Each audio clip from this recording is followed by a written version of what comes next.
요한복음 20장 17절과 18절 말씀을 우리 함께 봉독하도록 하겠습니다. 시작. 예수께서 이르시되 나를 붙들지 말라. 내가 아직 아버지께로 올라가지 아니하였노라.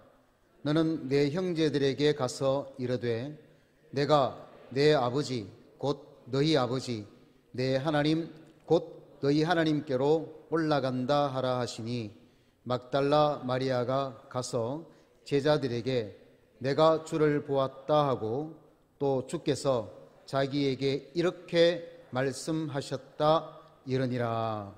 아멘. 하나님의 은혜로 한 주간 승리하며 사셨습니까?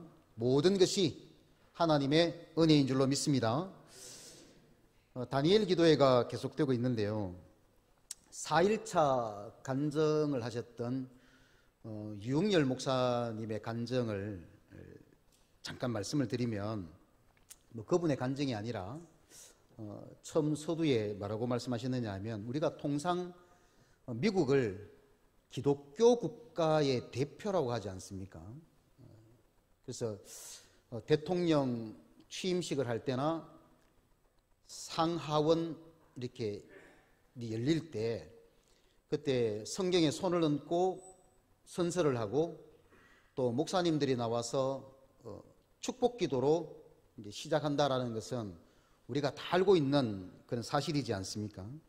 그런데 그 유흥열 목사님의 보여주셨던 그 영상을 보면, 이번에 바이든 대통령 취임식 때 똑같이 목사님 한 분이 나오셔서 기도를 하시는데, 우리가 마지막에 보통 기도를 하면 예수님의 이름이라고 하는 글자가 들어가지 않습니까? 예수님의 공로 이런 건 다 틀립니다. 반드시 예수님의 이름이 들어가야 되는 겁니다. 주의 이름이 예수님의 이름으로, 주의 이름으로 이런 게 이제 들어가야 되는데, 바이든 대통령 취임식 때 나와서 기도하신 목사님의 마지막 말씀이 뭐였냐면, 다양한 종교의 이름으로 아멘 이렇게 하는 겁니다. 다양한 종교. 미국이 기독교 국가인데 다양한 종교, 이슬람도 있을 것이고 불교도 있을 것이고 많을 거 아닙니까? 힌두교도 있을 것이고 다른 잡다한 종교들이 많을 거 아닙니까? 그 모든 종교의 이름으로 아멘이라고 했다는 겁니다. 또 하원이 시작되면서 역시 또 목사님이 나와서 기도를 하는데, 마지막 마무리를 어떻게 기도했느냐 하면, 다양한 신들의 이름으로, 다양한 신들의 이름으로. 다신론자나 무신론자가 나와서 기도를 하거나 축사를 했다면 그럴 수 있잖아요. 그런데 기름 부어 세운 주의 종, 목사라고 하는 사람이 나와서 예수님의 이름을 뺀 기도를 했다면 미국은 기독교 국가임을 포기한 나라가 되는 것이죠. 그리고 그런 목회자들은 그리스도인이 아닙니다. 그리고 그 기도에 아멘이라고 화답했다면 그들과 그 나라는 하나님을 버린 것이죠. 하나님은 유일하신 하나님이십니다. 예수 이외에는 우리에게 구원을 얻을 다른 이름을 우리에게 주신 일이 있다 그랬습니까? 없다 그랬습니까? 없다고 했지요. 그런데 다양한 종교, 다른 신들의 이름으로 기도한다. 있을 수 없는 일이 지금 미국에서 벌어지고 있다는 겁니다.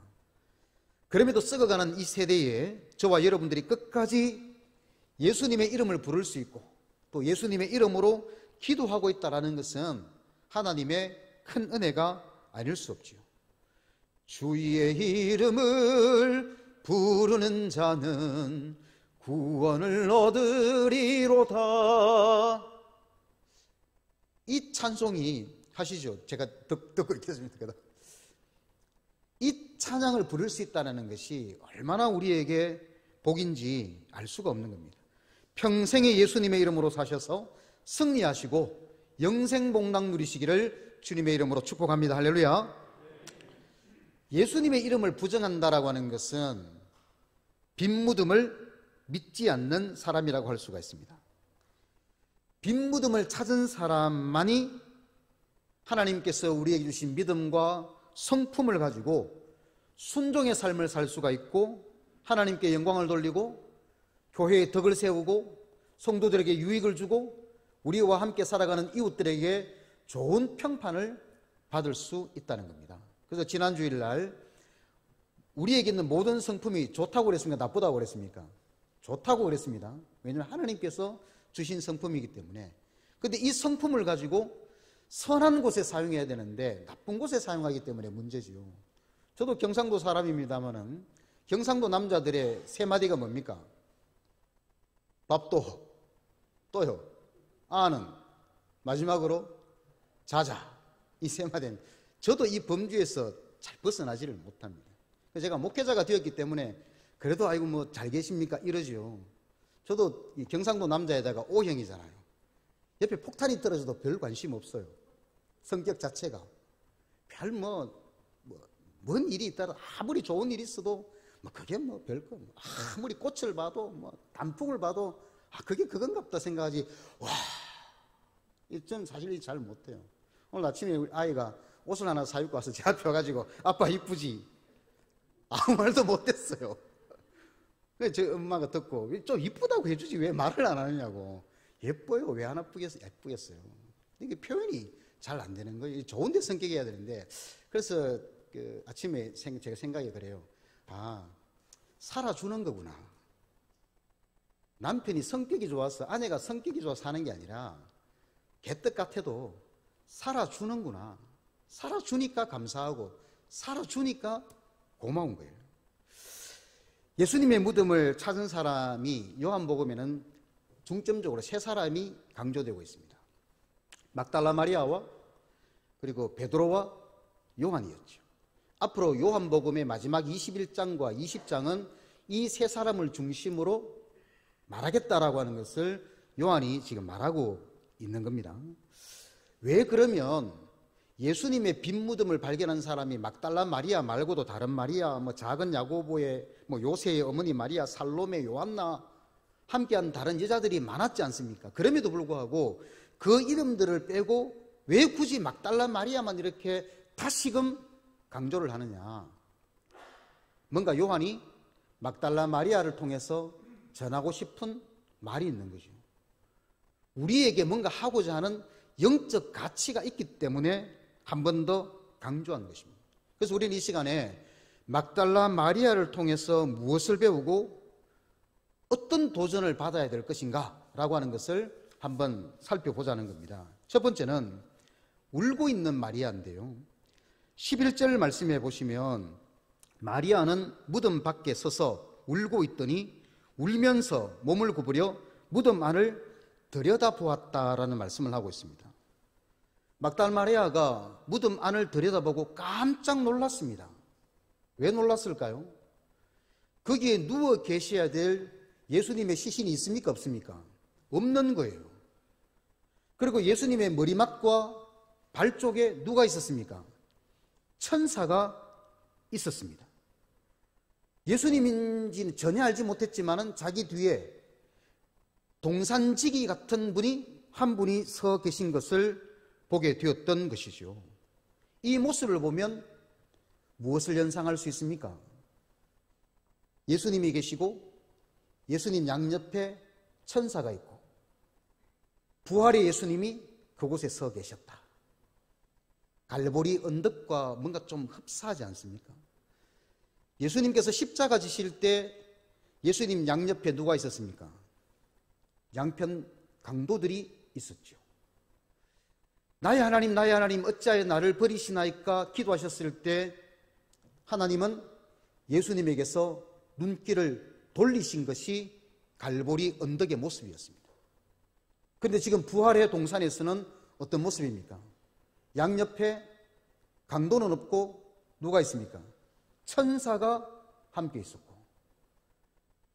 예수님에게서 눈을 돌렸던 하나님의 능력이 부활하신 예수 그리스도와 함께 나타나 있었고 예수님의 시신이 아니라 부활하신 예수님이 그 천사들 사이에 계신 그 모습, 갈보리 언덕과 완전히 상반되는 모습으로 지금 나타나고 있다는 것을 우리는 이 무덤에서 볼 수가 있는 겁니다. 마치 구약의 어디와 같습니까? 지성소와 같은 것이죠. 지성소 안에는 법궤가 있습니다. 그 법궤 위를 우리가 속죄소라고 말합니다. 속죄소 위에 누가 있느냐? 두 그룹 천사가 있습니다. 이 천사의 날개가 서로 연결되어 있고 천사의 얼굴은 서로 마주보고 있습니다. 그 천사와 그 천사 사이를 속죄소라고 하는데, 그 속죄소가 뭐냐? 하나님께서 임재하시는 장소, 다른 말로 하면 하나님이 계신 곳이 바로 그 속죄소입니다. 그래서 막달라 마리아는 자기는 알지 못했지만은 우리가 이 말씀을 볼 때 마리아는 무덤을 본 것이 아니라 무엇을 보았습니까? 지성소를 보았다라고 하는 엄청난 사건이 바로 이 말씀 속에 있다라고 하는 겁니다. 그래서 요한은 한결같이 무덤이라고 하는 말을 사용하지 않고 무슨 말을 사용했다 그랬습니까? 동산이라고 하는 말을 사용했다. 마태나 마가나 누가는 무덤이라고 사용했는데, 바위를 판 무덤이라고 사용했는데, 그러나 요한은 말씀 속에 무덤이라고 하는 단어를 사용하지 않고 동산이라고 하는 단어를 사용했던 것은 틀림없이 이유가 있었을 것이라고 하는 겁니다. 그곳에서 새로운 역사가 시작되었고 구원의 역사가 시작되었기 때문입니다. 여러분, 그래서 우리는 무덤과 같은 우리를 할지라도 예수님이 함께 계시면 얼마든지 은혜의 동산으로 변화될 수 있다라고 몇 주 전에 말씀을 드렸지요. 여러분의 마음과 처소를 무덤으로 만들지 마시고 은혜의 동산으로 만들어 가시기를 주님의 이름으로 축원합니다. 그런데 그곳에서 마리아는 뭐하고 있었다는 겁니까? 울고 있었다. 왜 울었을까요? 얼마나 예수님을 만나보고 싶었으면, 얼마나 예수님을 찾고 싶었으면, 얼마나 예수님의 그 은혜를 감사해서 마지막으로 자기가 가지고 갔던 향유를 예수님의 시신에 발라드리고 싶었으면, 그런데 예수님 없잖아요. 찾을 수는 없어요. 그래서 눈물을 펑펑 쏟으며 그 자리에 있었다라고 하는 겁니다. 예수님을 믿는 사람들을 다 잡아들이는 그 엄혹한 시기에 예수님은 나의 주님입니다. 누가 나의 주를 옮겼는지 데리고 갔는지 알 수가 없습니다 라고 하면서 나의 주님 예수 그리스도를 찾기 위해서 눈물을 펑펑 쏟는 이 막달라 마리아의 모습, 이 마리아의 모습을 통해서 우리는 무엇을 배워야 하겠느냐라고 하는 겁니다. 예수님을 찾아야 하는 거죠. 예수님을 만나야 한다는 겁니다. 교회에서도 예수님을 찾고, 가정에서도 예수님을 찾고, 직장에서도 기도하면서, 예배드리면서, 섬기면서, 찬양을 하면서 누구를 찾아야 됩니까? 예수 그리스도를 찾아야 됩니다. 내가 찬양을 모르기 때문에 잘 따라하지 못한다 할지라도 그 찬양 속에 임재하시고 찬양하는 그 자리에 역사하시는 예수 그리스도를 만나기 위해서 몸부림치는 오늘 우리의 삶이 되어야 무덤과 같은 우리의 삶이 지성소로 변하게 되고 하나님의 은혜의 장소로 변하게 된다라고 하는 겁니다. 예배와 설교로 사람이 변하지 않는다고 말씀을 드렸죠. 예수님을 만나야 은혜로운 사람이 되고 복된 사람으로 바뀌는 겁니다. 많은 사람들이 주님을 버리고 있습니다. 비록 미국의 예지만 목사들조차 예수 그리스도의 이름으로 기도하기를 포기하고 있습니다. 성경 어디에 다른 종교와 다양한 신들의 이름으로 기도하라고 기록한 곳이 있습니까? 예수님을 버린다면 아무리 강한 미국이라 할지라도 애굽이 되고 바벨론이 되고 헬라가 되고 멸망하는 로마가 될 뿐입니다. 그러나 눈물을 흘리며 예수 그리스도를 찾고 예수님의 이름을 부르고 예수의 정신으로 살아간다면 그 사람이 바로 아브라함이 되고 모세가 되고 다윗이 되고 바울이 될 것입니다. 예수님을 찾고 또 찾으셔서 주님 만나는 은혜가 임하시기를 주님의 이름으로 축원합니다. 이 예수님을 만났지요. 이 마리아가. 천사가 눈물을 흘리는 마리아에게 이렇게 말합니다. 여자여 어찌하여 우느냐. 마리아가 말하지요. 사람들이 내 주님을 옮겨다가 어디에 두었는지 알지 못함이니이다. 찾을 수가 없어서, 어디에 두었는지 찾아갈 길이 없어서 발망 동동 구르는 그 마리아의 모습. 내 주님, 우리 예수님을 찾습니다. 그 고백을 예수님께서 마리아의 뒤에서 아마 지켜보셨을 것입니다. 마리아는 그분이 예수님인지를 알지 못했죠. 이번에는 예수님께서도 물으셨습니다. 여자여, 어찌하여 울며 누구를 찾느냐? 마리아가 자기에게 묻는 예수님을 동산지기인 줄 알고, 주여, 당신이 옮겼거든 어디에 두었는지 내게 이르소서. 그리하시면 내가 가져가겠습니다. 예수님을 안장했던 그 무덤이 산헤드린 공회 회원의 무덤 아닙니까? 가족묘지요. 그러니까 국회의원의 무덤에, 가족묘에 죄인을 안장했으니 빨리 치워야 되는 겁니다. 그래서 누군가가, 동산직이나 누군가가 예수님의 시신을 어디 버렸든지 아니면 다른 곳에 그냥 매장을 했든지 어디 치웠을 것이라고 마리아는 생각했던 것 같습니다. 그래서 어디 두셨는지 말씀만 하시면 내가 가져가겠습니다.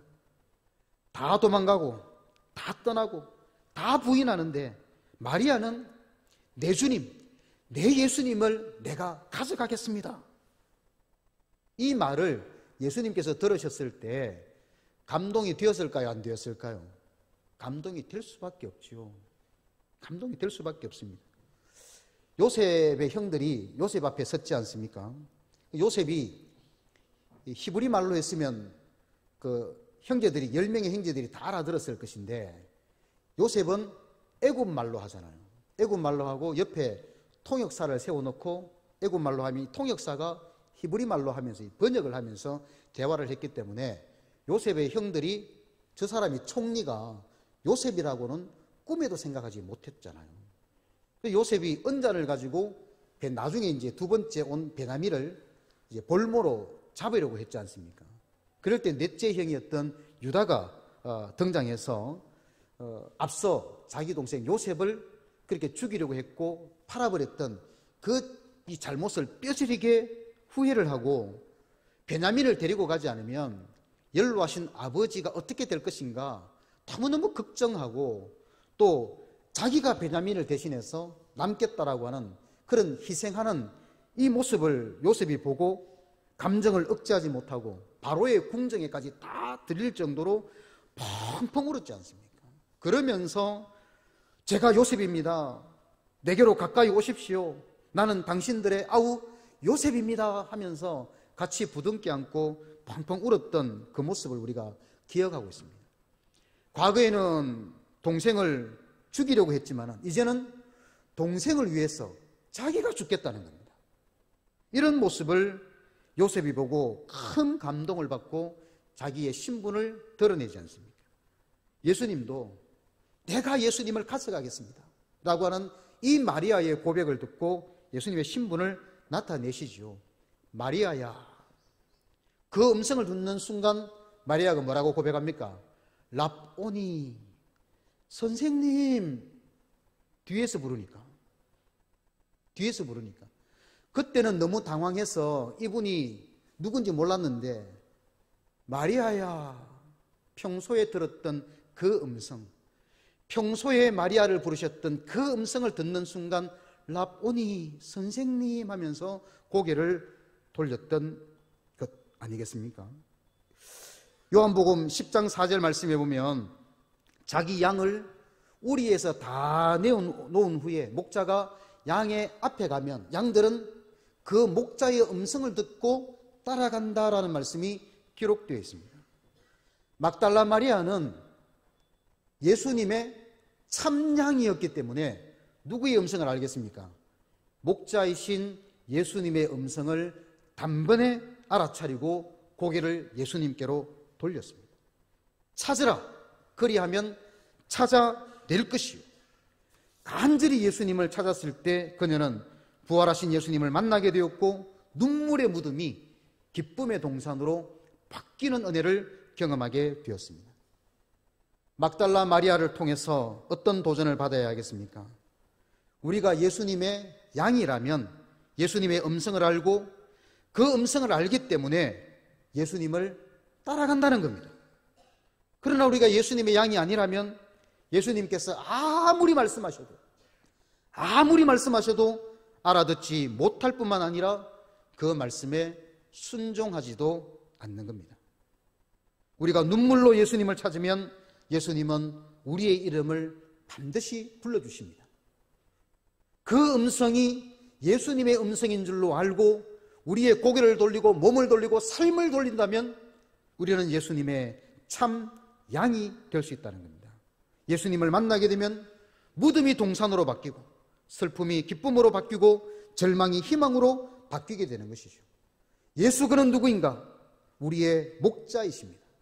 사람의 말, 세상의 말, 내 개인의 말, 또 마귀의 말에 움직인다면 우리는 예수님의 양이 아닌 것이죠.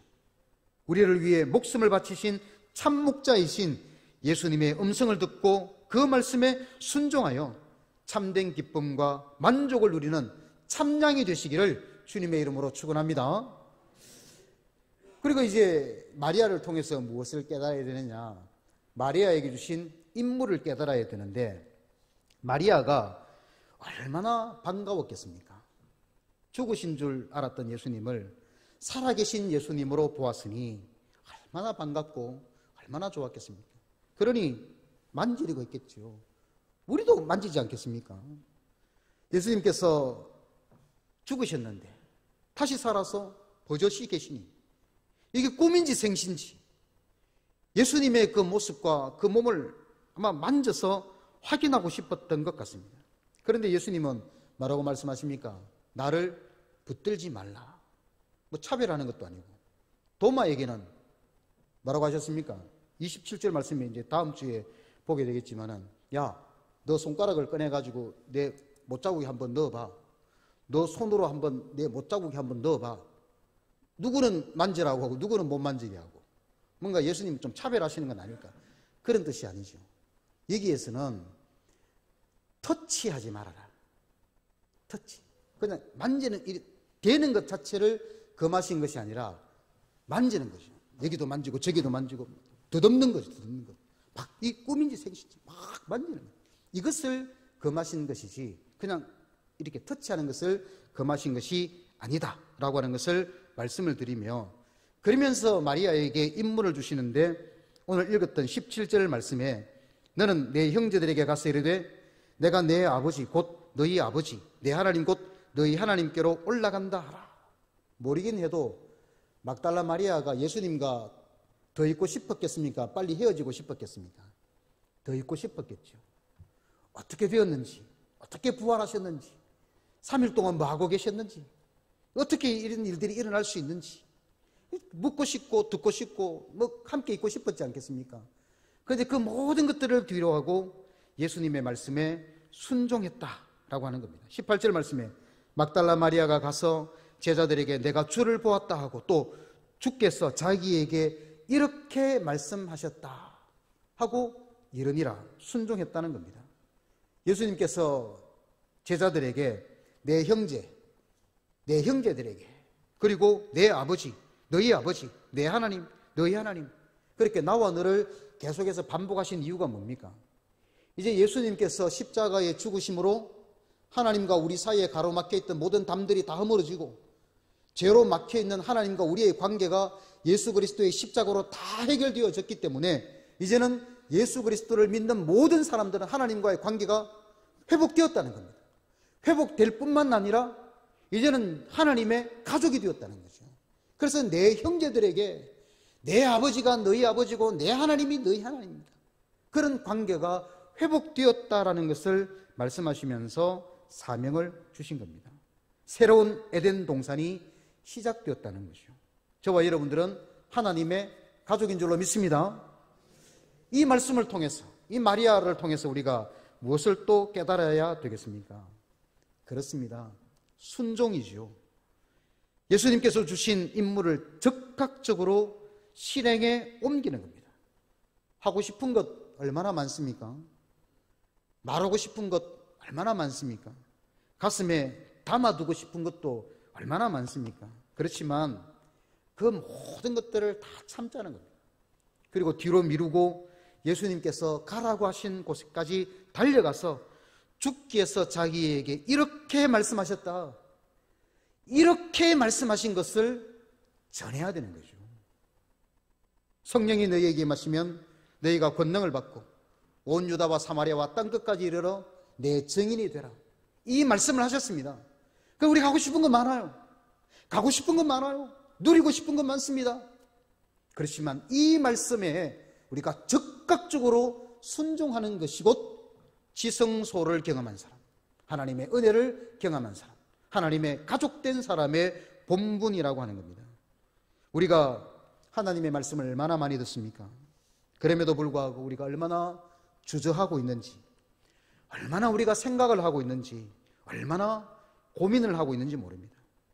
우리의 죄를 대신해서 또 우리를 살리기 위하여 생각하지 않고 단번에 십자가 지신 예수 그리스도를 믿는다라고 하지만 우리는 왜 그렇게 우리 자신들만 생각하는지 막달라 마리아를 통해서 우리는 배워야 한다는 겁니다. 사랑하는 성도 여러분, 막달라 마리아를 통해서 우리가 무엇을 배우고 무엇의 도전을 받고 무엇을 깨달아야 하겠습니까? 간절한 마음으로 눈물을 흘리며 예수 그리스도를 찾는 인생이 되어야 됩니다. 예수님의 음성을 들었다면 그 음성이 예수님의 음성인 줄로 믿고 예수님을 향하여 따라가야 됩니다. 그 길이 비록 골고다의 현장이라 할지라도 우리는 가야 되는 것이죠. 그리고 하나님의 명령에 즉시 순종해야 합니다.